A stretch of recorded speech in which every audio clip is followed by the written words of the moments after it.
had a fear as a teenager that made it hard to follow Jesus. At the root of my fear was a lack of trust. I was afraid that if I told Jesus he could be my Lord, that he would ask me to do all sorts of things that I would hate.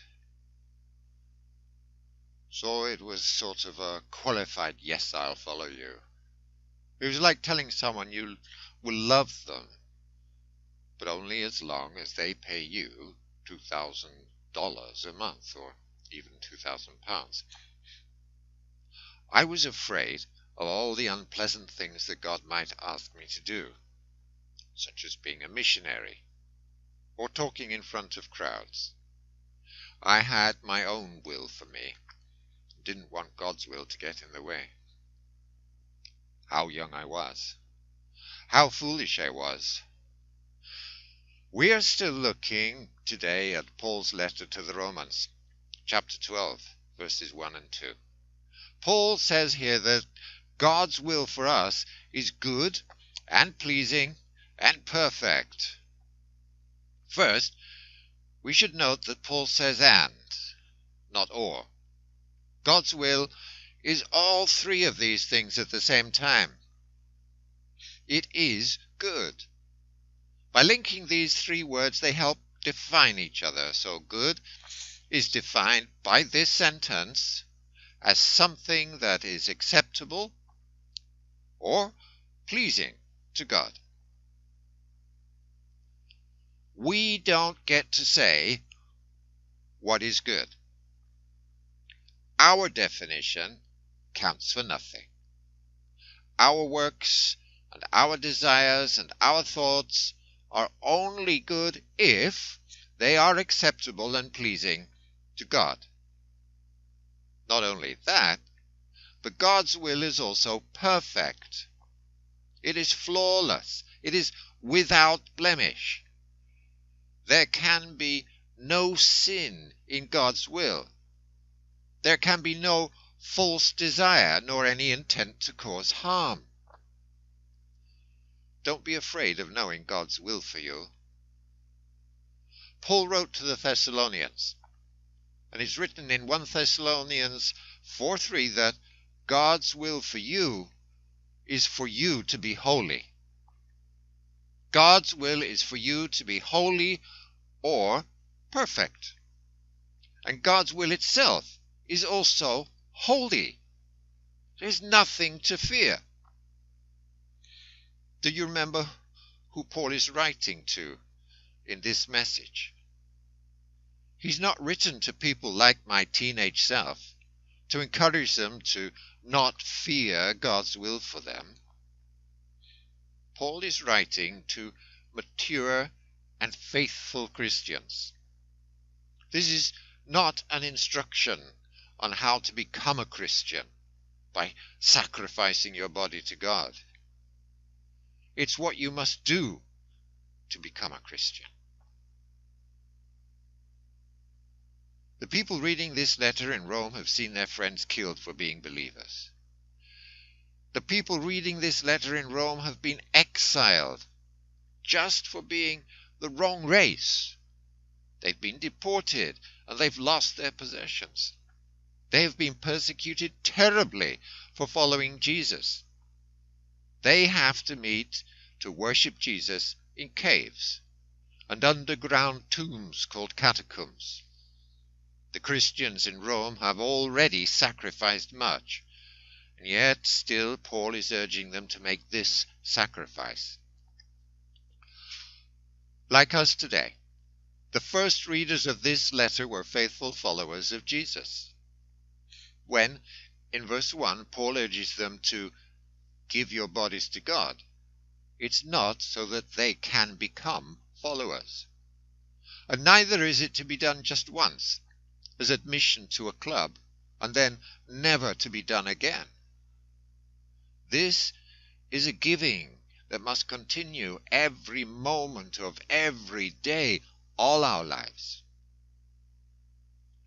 God poured out his mercies endlessly. We are urged to give our bodies endlessly in response. You realize, of course, from what Paul says lower down in this chapter, that your body is not only the flesh and blood tabernacle that you walk around in. This fellowship, us gathered here together, we are a body. This corporate body also is what Paul is pleading we sacrifice constantly to God. It should be a holy sacrifice that God will find acceptable. Mercies to us from God, then bodies from us to God. Next, there comes from God to us new minds, and God's good and pleasing and perfect will. Back and forth we go, linked to each other. Our gift to God is to be holy and acceptable, exactly as God's gift to us is holy and acceptable. In each case, this is the word ouarestos, and it means pleasing, acceptable.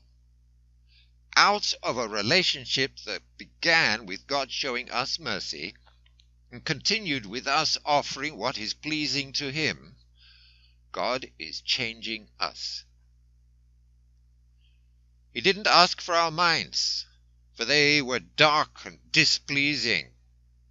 He didn't want our dirty hearts, for they too were displeasing. God asks for our bodies, into which He will place His Spirit and create new hearts and new minds. God asks for our flesh and blood bodies. God also asks for us to give Him this corporate body of fellowship, and to allow Him to plant His heart and His mind at the center of our gatherings. One reason we gather on Sunday is to make an offering to God of our togetherness as one body. It is a sacrifice that God finds pleasing when it's living and holy. Living and holy praise pleases God. Living and holy worship pleases God. Living and holy fellowship together pleases God. We offer ourselves so that God can teach us His will. God, who is great in love and mercy, first came to us. He loved us, and we respond, and He loves us still. From the vast storehouse of His love, He gives us His will. He shows us His desire and works in us to bring it to reality. This is not a lesson in how to become a faithful follower of Jesus, but a lesson in how to live out your faith even when life is impossibly hard and confusing. I think it's important to realize what Paul is not saying. He is not teaching us a way to have a new list of things to do that will make us good and perfect. When Paul says, you will learn to know God's will, he doesn't mean you will receive instructions on what to do and what to not do. He means your new mind will think in ways that lead you to live in new ways, ways that are good and pleasing and perfect to God. What's Paul saying? He's saying, strive to know and do the good, namely, what is pleasing to God, namely, what is perfect. It cannot be otherwise. God will not command imperfection. His goal for us is perfection. Indeed, from the beginning to the end of the Bible, His demand from us is perfection. Moving on from verse 2 to verse 3, we find a warning. In this relationship with God, there are dangers. And Paul cautions us, don't think you are better than you really are. It is a warning to have an accurate picture of who you really are. Do not be deceived. Not only should we avoid thinking too much of ourselves, we should avoid thinking too little of ourselves. We are told to be honest in your evaluation of yourselves. That is, as we know all too well, extremely difficult. How do you evaluate yourself? Where do you even begin? What is the standard against which we are to measure ourselves? It's not each other. This is not Paul telling us to compare ourselves with each other to see how well we are doing. That would be like two ants arguing over which one is more like an eagle. Well, neither of them is remotely like an eagle. The standard for our measurement of ourselves, Paul says, is faith. He says we ought to measure ourselves by the faith God has given us. What stands out here? This isn't our faith that is the standard. We are not to measure ourselves by how much faith we have created or how much faith we have shown. The faith is from God, just as the mercies are from God. You can take no credit. You cannot boast. Our honest evaluation tells us to look at our faith and examine it. What has God given us? This faith is a gift from God. And this gift from God is the standard for our evaluation of ourselves. What has God given you? He has given you a perfect amount of faith. The faith that God has given you is pleasing to Him. The faith that God has given you is good. You have enough faith. Your faith is good enough. Do not think too highly nor too lowly of this gift of faith that God has given you.